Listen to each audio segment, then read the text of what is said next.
बे दतमायाव दिनैनिफ्राय जागायबाय मिरु आफादनि जथुम्माया 14 तारिखनिफ्राय दिनै क'क्राझार जिल्लानि दतमाया बड'फा उपेन्द्रनाथ ब्रह्मनि जोनोम जायगा आरो बड'फा उपेन्द्रनाथ ब्रह्मनि मुङाव बानायनाय जि गोसोखांथिलि थुलुंगाफुरि बेबो दतमायावनो दङ।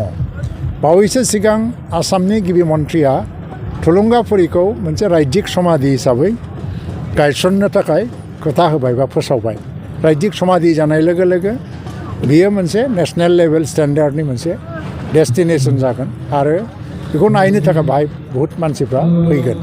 दा बाहाय इनफ्रास्ट्राक्चारनि आंखाल दङ एसे आरो नायनो फैग्राफ्रा बहाबा जिरायनानै साहा पानि लोंनांगौ एसे जिरायनांगौ बेफोरनि आंखाल दं दतमायाव। थ' बेजों रिलेटेड बहुत डेभेलपमेन्टआ बाहाय फैगोन। बे जथुम्माया बेनि थाखायनो गोनांथि दङ जे स्वाधीनतानि उनाव दुलाराय बर' फरायसा आफादा आलादा रायजो बड'लेण्डनि थाखाय सोमावसारबोदों आरो सोमावसारारि मोनसे आफाद हिसाबै भारतनि नखर मन्थ्रि एबा खुनु मिरुनि मन्थ्रिया एबसुनि समाव जथुम्माफ्राव बाहागो लाबोफेराखैमोन। गिबि खेबनि थाखाय नखर मन्थ्रि अमित शाहया बाहाय बाहागो लानो थांगासिनो दं। 16 तारिखआव बिथाङा फैगोन 16 मार्चआव आरो 14 मार्चआव धर्मेन्द्र प्रधान फैनायनि खोथा आरो अमित शाहजों लोगोसे आसामनि गिबि मन्थ्रि डक्टर हिमन्त बिश्व शर्मायाबो बाहाय बाहागो लानायनि खोथा।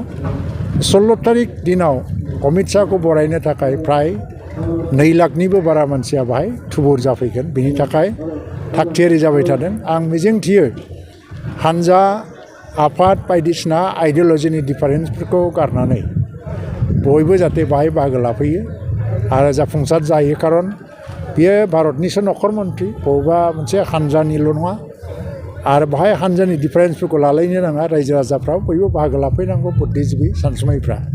दुलाराय बर' फरायसा आफादनि बे जथुम्माया बिनि थाखायबो गोनां जागोन। खारन बर' गोरोबथाखौ मावफुंनायनि बेलायाव बेसेबां दावगाखै बेसेबां दावगायाखै आरो जाफुङैफोरखौ बोरै मावफुंलांनो बिनि मोनसे पलिसि एबा फिउचार जि प्लेन बेखौ बिथांमोना हयथ' थिग खालामगोन। दासिमाव बर' गोरोबथाया फ्रायानो जाफुंजोब्बाय। दा NDFB केडार्सफोरनो रिहेबिलिटेसननि जि फिक्स डिप'जिट सिस्टेमाव फैसा होदों 4 लाख बियो जोब्बाय दाखालि होनायनि उनावहाय। आरो मुंख्लं नखरफोरनोबो फ्राय आसाम सरकारनि तथ्य मथे बे 4 बोसोराव 592 सा मुंख्लं नखरनो एक्स ग्रेसिया 5 लाख करि होबाय आरो BLTनि समनियाव जि लिस्ट होदोंमोन बेनिफ्राय 300 सानो होनाय जाबाय। देग्लाय बाजेटआव मुख्यमन्थ्रिया बेखौनो बुंदों मा आरो 10 कोटि थाखा दोनबावबाय थाबावनायफोरनो होनो।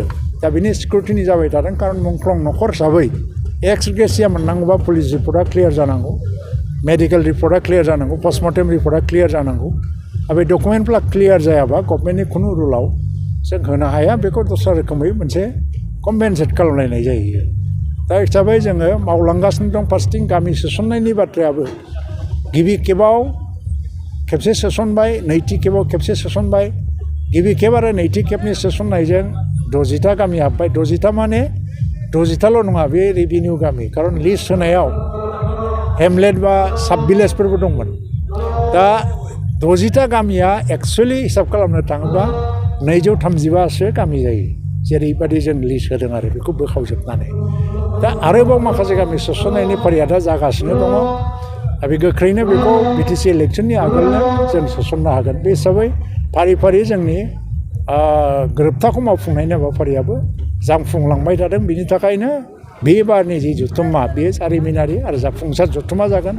आरो दतमानि जथुम्माखौ जोङो अरायबो गोसोआव लाखिनो गोनां जागोन। बाहेरायाव दङ, आं पार्लियामेन्टनि सिङावबो गैया, खिन्थु बे फैनायनि लामायाव दङ। एसे सानसे साननै लेट जायो बे आलादा बाथ्रा। बे अलरेडि बेखौ बे बिलखौ लाबोनाय आरो पास खालामनायनि थाखाय गभर्नमेन्टआ खामानि मावगासिनो दं। निउ बडि खालामनाया दा गासिबो एबसुनि मेम्बारफोरनि सायाव। बिथांमोननो आं हगारनानै होगोन। आङो दा एबसुखौ नागारनाया बुंनो थाङोबा 2002 मायथाइनिफ्राय नागारदों। 2002 माने दा बेसेबां बोसोर जाखो? थ' इसेबां बोसोरनि उनाव एबसुनि सिङाव बडि दानायखौ लानानै आङो खर' सानांगौबा खबर लाबाय थानांगौ दां साना। एबसुनि दैदेनगिरिफ्रा गावसोरनो मेसिउर। इयुननि थाखाय मा जागोन बिथाङा थिग डिसिसन लागोन। बेल'नो एबसुनि केरेक्टारखौ हमथानानै लांबाय थानांगौ जाथिनि सार्थआवनो बियो मालाबा समाव राजनितिनि खामानि मावनाङोबाबो फरायसा आफाद आरो एबसुनि जे संग्रामि चरित्र बे संग्रामि चरित्र इनायनि हेंथायै बाथ्रा बुंनाय एबा जोंनि मोन्थायनि सायाव बाथ्रा बुंनाय बे केरेक्टारखौ हमथालांबाय थागोन होननानैनो आंहा फोथायनाय दं आरो बेबायदि थांबाय थाबानो जोंहा हारियाबो खुनु खैफोद जानाय नङा।